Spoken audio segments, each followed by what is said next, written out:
ॐ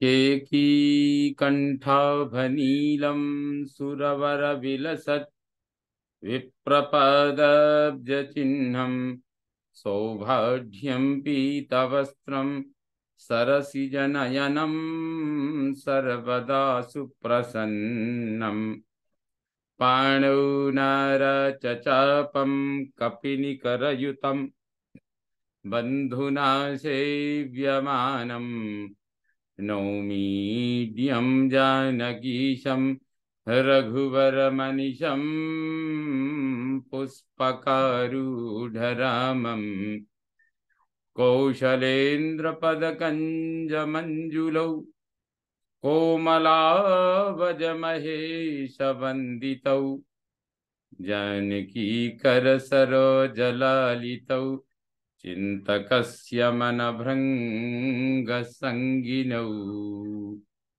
कुन्द इन्दुदरगौरसुन्दरम् अम्बिकापतिमभीष्टसिद्धिदम् कारुणीककलकञ्जलोचनं नौमि शङ्करमनङ्गमोचनम्। अवतां समेषां श्रीमद् वाल्मीकि रामायण पारायणोपक्रमे हार्दं स्वागतम्।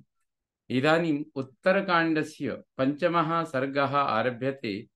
इस सर्ग में सुकेश के पुत्र माल्यवान, सुमाली और माली की संतानों का वर्णन महर्षि वाल्मीकि जी के द्वारा किया गया है।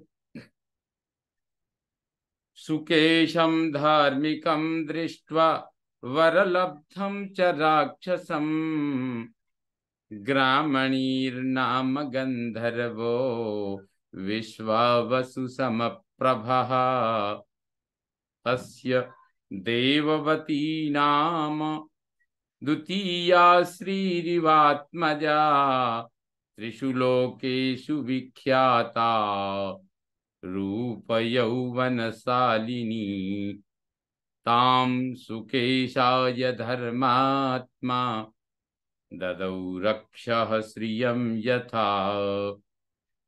अगस्त्य जी कहते हैं, रघुनंदन, तदनंतर एक दिन विश्वावसु के समान तेजस्वी ग्रामणी नामक गंधर्व ने राक्षस सुकेश को धर्मात्मा तथा वर प्राप्त वैभव से संपन्न देख अपनी देववती नामक कन्या का उसके साथ ब्याह कर दिया। वह कन्या दूसरी लक्ष्मी के समान दिव्य रूप और यौवन से सुशोभित एवं तीनों लोकों में विख्यात थी।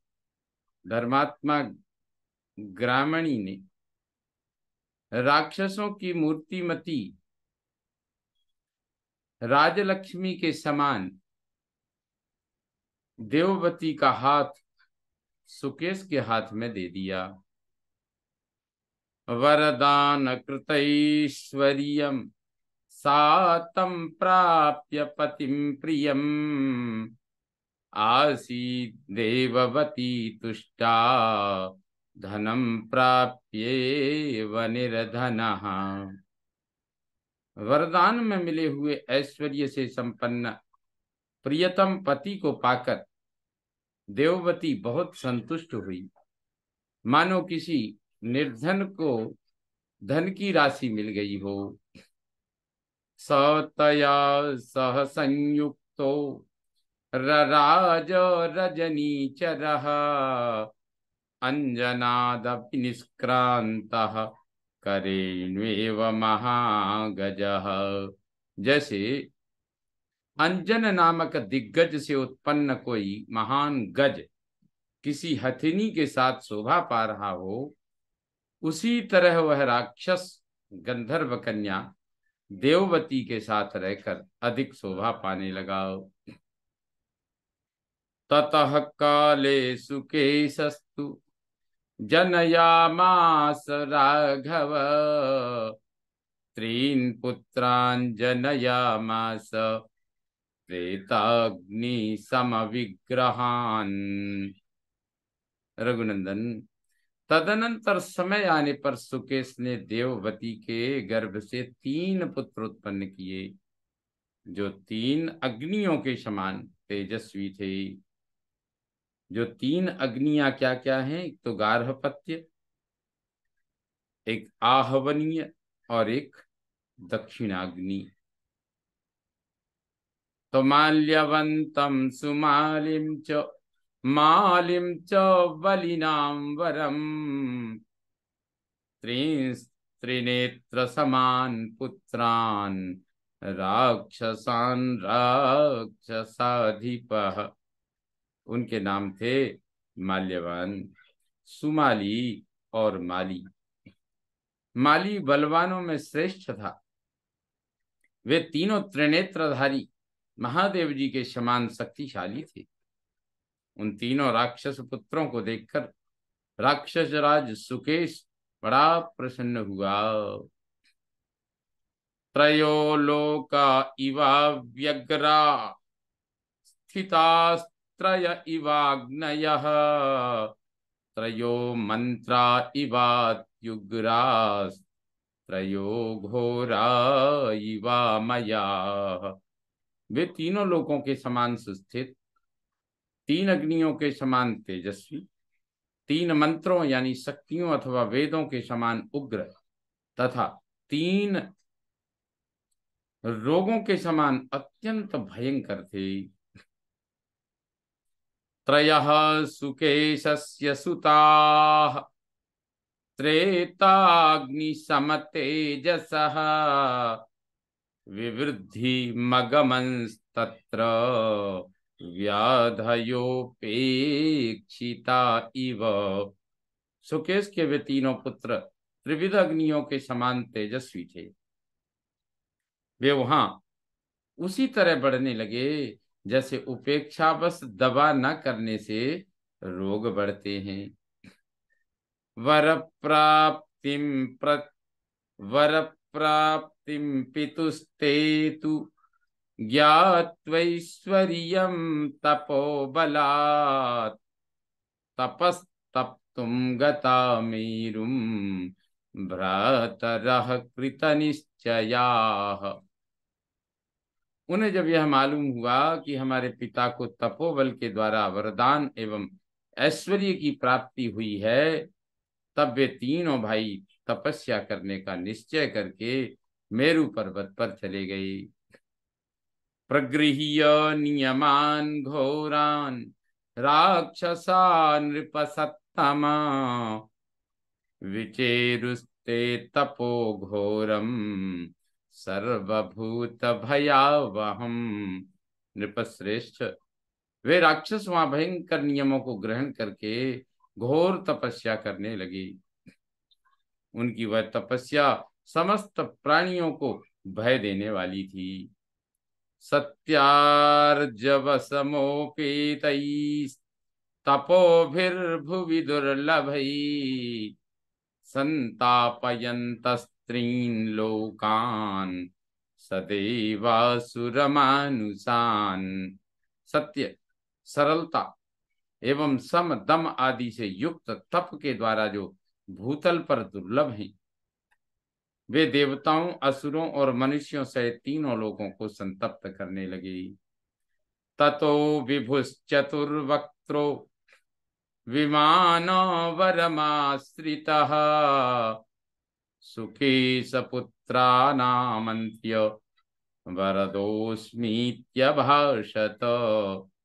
तब 4 मुख वाले भगवान ब्रह्मा एक श्रेष्ठ विमान पर बैठकर वहां गए और सुकेश के पुत्रों को संबोधित करके बोले, मैं तुम्हें वर देने के लिए आया हूं। ब्रह्माणं वरदं ज्ञात्वा सेन्द्रैर्देवगणैर्वृतम् ऊचुः प्राञ्जलयः सर्वे वेपमाना इव द्रुमाः।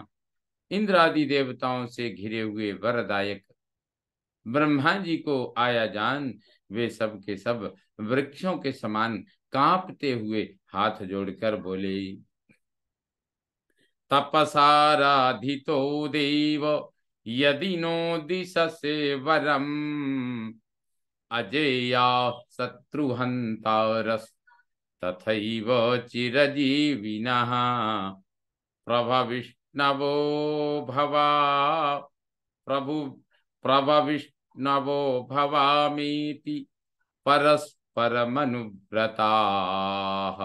देव, यदि आप हमारी तपस्या से आराधित एवं संतुष्ट होकर हमें वर देना चाहते हैं तो ऐसी कृपा कीजिए जिससे हमें कोई परास्त न कर सके, हम शत्रुओं का वध करने में समर्थ, चिरजीवी तथा प्रभावशाली हों, साथ ही हम लोगों में परस्पर प्रेम बना रहे। एवं एवं भविष्यथेत्युक्त्वा शुकेश तनयान् विभु, स ययौ ब्रह्मलोकाय ब्रह्मा ब्राह्मणवत्सलः। यह सुनकर ब्रह्मा जी ने कहा, तुम ऐसे हो जाओगे, तुम ऐसे ही होगे। सुकेश के पुत्रों से ऐसा कहकर ब्राह्मण वत्सल ब्रह्मा जी ब्रह्मलोक को चले गए। वरम लब्ध्वा तु ते सर्वे राम रात्रिंचरास्तदा,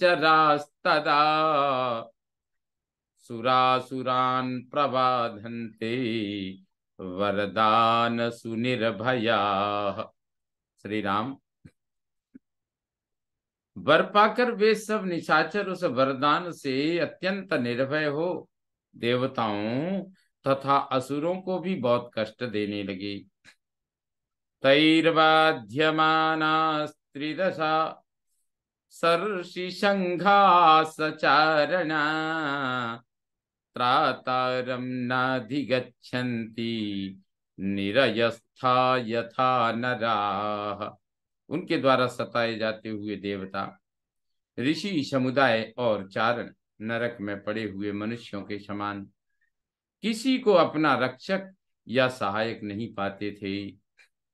अथ ते विश्वकर्माणं शिल्पिनां वरमव्ययम्, ऊचुः समेत्य संहृष्टा राक्षसा रघुसत्तमा।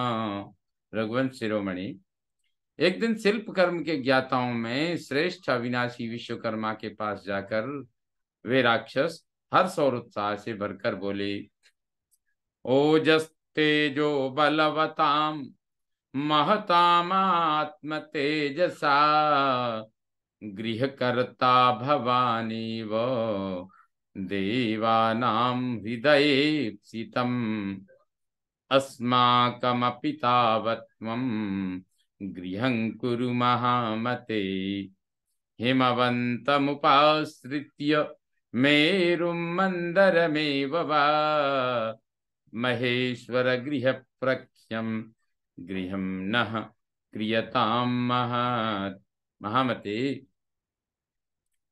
जो ओज बल और तेज से संपन्न होने के कारण महान हैं, उन देवताओं के लिए आप ही अपनी शक्ति से मनोवांछित भवन का निर्माण करते हैं, अतः हमारे लिए भी आप हिमालय, मेरु अथवा मंदराचल पर चलकर भगवान शंकर के दिव्य भवन की भांति एक विशाल निवास स्थान का निर्माण कीजिए।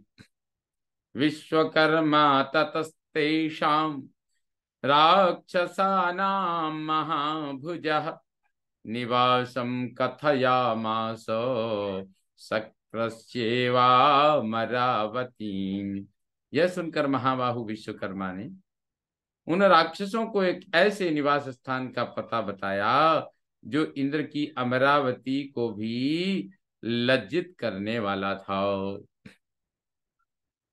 दक्षिणस्योदधेस्तीरे त्रिकूटो नाम पर्वतः, सुवेल इति चाप्यन्यो द्वितीयो राक्षसेश्वरः। वे बोले, राक्षसपतियों, दक्षिण समुद्र के तट पर एक त्रिकूट नामक पर्वत है और दूसरा सुवेल नाम से विख्यात शैल है। शिखरे तस्य शैलस्य मध्यमेऽम्बुदसन्निभे शकुनैरपि दुष्प्रापे टङ्कच्छिन्न चतुर्दिशि 30 योजन विस्तीर्णा 100 योजनमायता स्वर्ण प्राकार संवीता हेमतोरण संवृता मया लंकेति नगरी शक्राज्ञप्तेन निर्मिता। उस त्रिकूट पर्वत के मझले शिखर पर जो हरा भरा होने के कारण मेघ के समान नीला दिखाई देता है तथा जिसके चारों ओर के आश्रय टांकों से काट दिए गए हैं, अतएव जहां पक्षियों के लिए भी पहुंचना कठिन है, मैंने इंद्र की आज्ञा से लंका नामक नगरी का निर्माण किया है। वह 20 योजन चौड़ी और 100 योजन लंबी है। उसके चारों ओर सोने की 4 दीवारी है और उसमें सोने के फाटक लगे हैं। तस्यां वसत दुर्धर्षा यूयं राक्षस पुंगवाः अमरावतीं समासाद्य सेन्द्र इव दिवौकसः। दुर्धर्ष, राक्षस शिरोमणियों, जैसे इंद्र आदि देवता अमरावतीपुरी का आश्रय लेकर रहते हैं, उसी प्रकार तुम लोग भी उस लंकापुरी में जाकर निवास करो। लंका दुर्गम समासाद्य राक्षसैर्बहुभिर्वृता भविष्यथ दुराधर्षा शत्रूणाम शत्रुसूदना। शत्रुसूदन वीरो, लंका के दुर्ग का आश्रय लेकर बहुत से राक्षसों के साथ जब तुम निवास करोगे, उस समय शत्रुओं के लिए तुम पर विजय पाना अत्यंत कठिन होगा। विश्वकर्म वचः श्रुत्वा ततस्ते राक्षसोत्तमा सहस्रानुचरा भूत्वा गत्वा तामवसन् पुरीम्। विश्वकर्मा की यह बात सुनकर वे श्रेष्ठ राक्षस सहस्रों अनुचरों के साथ उस पुरी में जाकर बस गए। दृढ़ प्राकार परिखाम, हे दृढ़ प्राकार परिखाम हैमैर्गृह सतैर्वृताम लंकामवाप्यते हृष्टा न्यवसन रजनीचराः। उसकी खाई और 4 दीवारी बड़ी मजबूत बनी थी। सोने के सैकड़ों महल उस नगरी की शोभा बढ़ा रहे थे।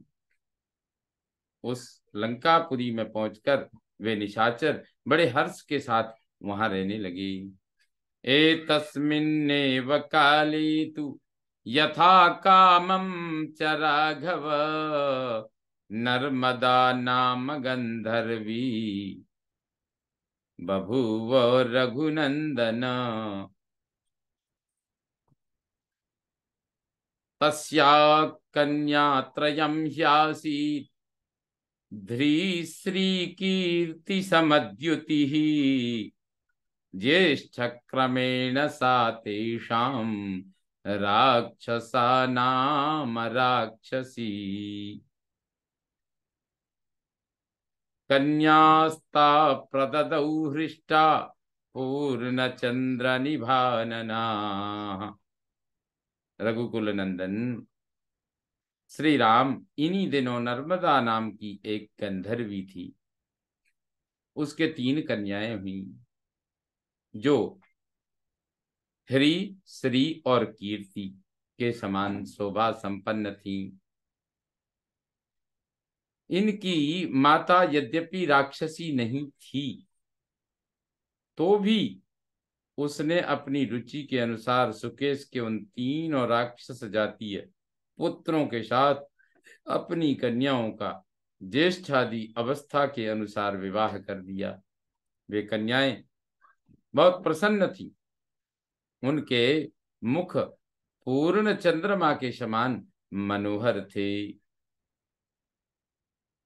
ये जो तीन कन्याएं थीं, ये तीन देवियां हैं जो क्रमशः लज्जा, शोभा, संपत्ति और कीर्ति की अधिष्ठात्री मानी गई हैं। ये जो ह्री, श्री और कीर्ति हैं। तो त्रयाणाम राक्षसेन्द्राणाम तिस्रो गंधर्व कन्यका दत्ता मात्रा महाभागा नक्षत्रे भगदैवते। माता नर्मदा ने उत्तरा फाल्गुनी नक्षत्र में उन तीनों महाभाग्यवती गंधर्व कन्याओं को उन तीनों राक्षस राजों के हाथ में दे दिया।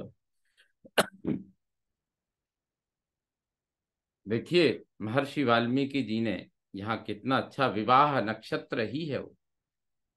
रोहिण्युत्तर रेवत्यो स्वाति मूलम मृगो मघा अनुराधा च हस्तश्च विवाहे मंगल प्रदा।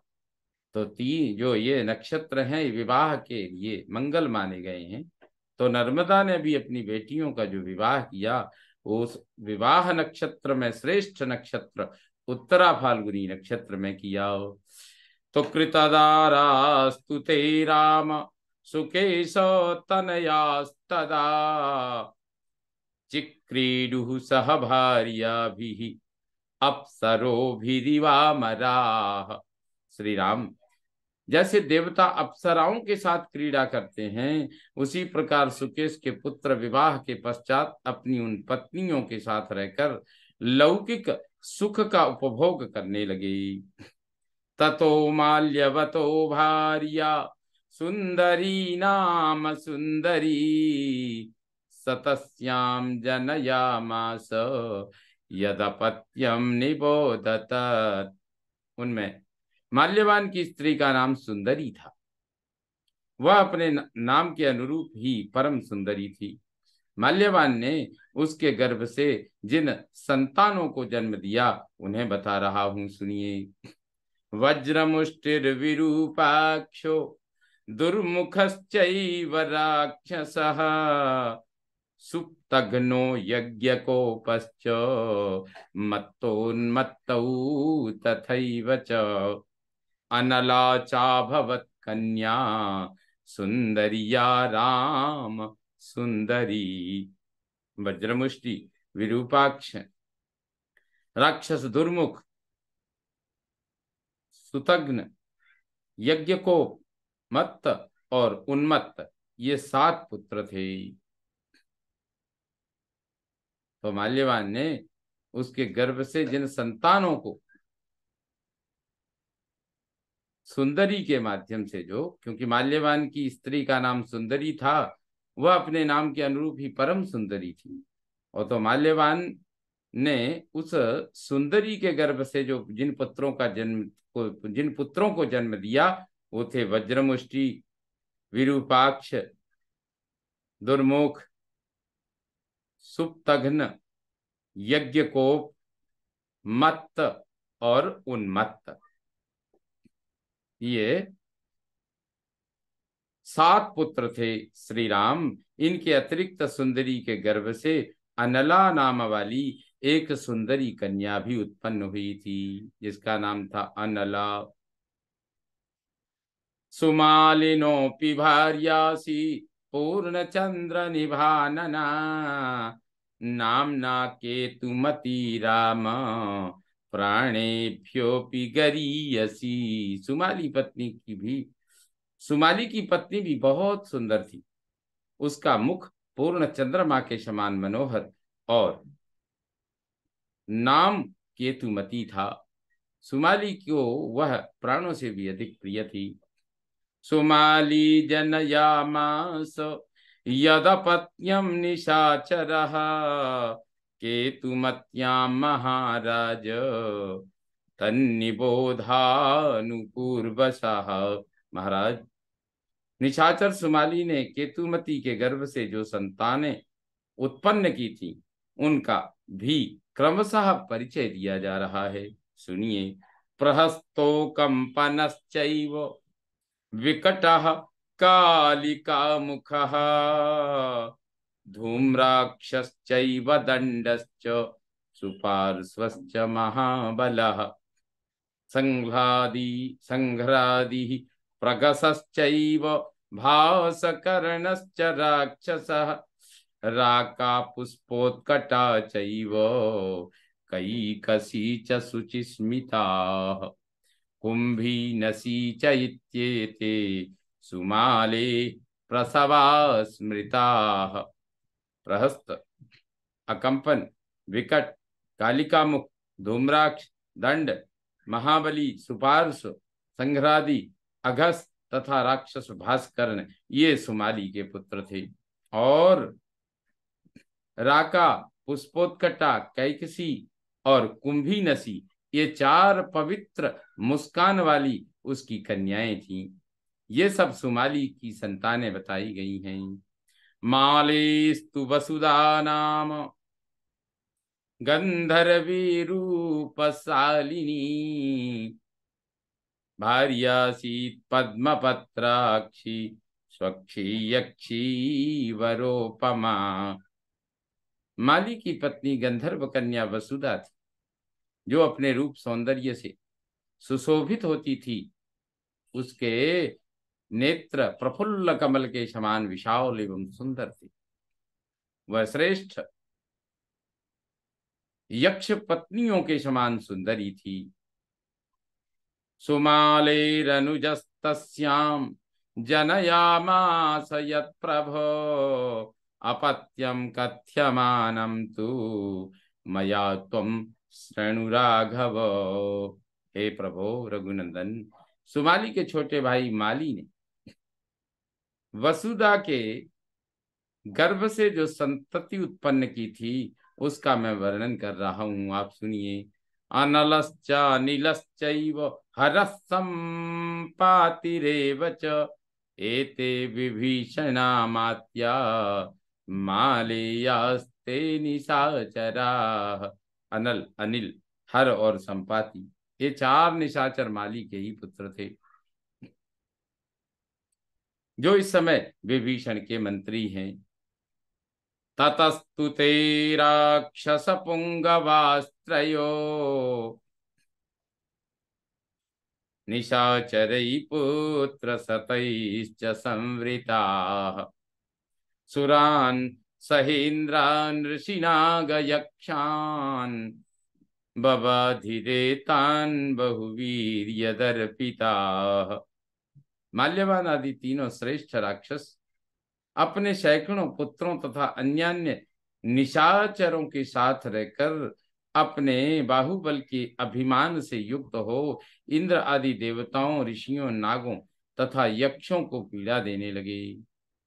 जगत भ्रमंतो नीलवद्दुरा सदा रणेषु मृत्यु प्रतिमान तेजसः वर प्रदानादपि गर्विता भृशम् क्रतुक्रियाणां प्रसमंकरा सदा क्रतुक्रियाणां प्रसमंकरा सदा। वे वायु की भांति सारे संसार में विचरने वाले थे। युद्ध में उन्हें जीतना बहुत ही कठिन था। वे मृत्यु के तुल्य तेजस्वी थे। वरदान मिल जाने से भी उनका घमंड बहुत बढ़ गया था। अतः वे यज्ञादि क्रियाओं का सदा अत्यंत विनाश किया करते थे। इत्यार्षे श्रीमद् रामायणे वाल्मीकि आदि काव्ये उत्तरकांडे पंचम सर्ग संपूर्णतां याति। ओम पूर्णमदः पूर्णमिदं पूर्णात् पूर्णमुदच्यते पूर्णस्य पूर्णमादाय पूर्णमेवावशिष्यते। ओम शांति शांति शांति। सर्वे भवन्तु सुखिनः सर्वे सन्तु निरामयाः सर्वे भद्राणि पश्यन्तु मा कश्चित् दुःखभाग् भवेत्। ओम शांति शांति शांति। श्रीरामचंद्रो विजयते तराम।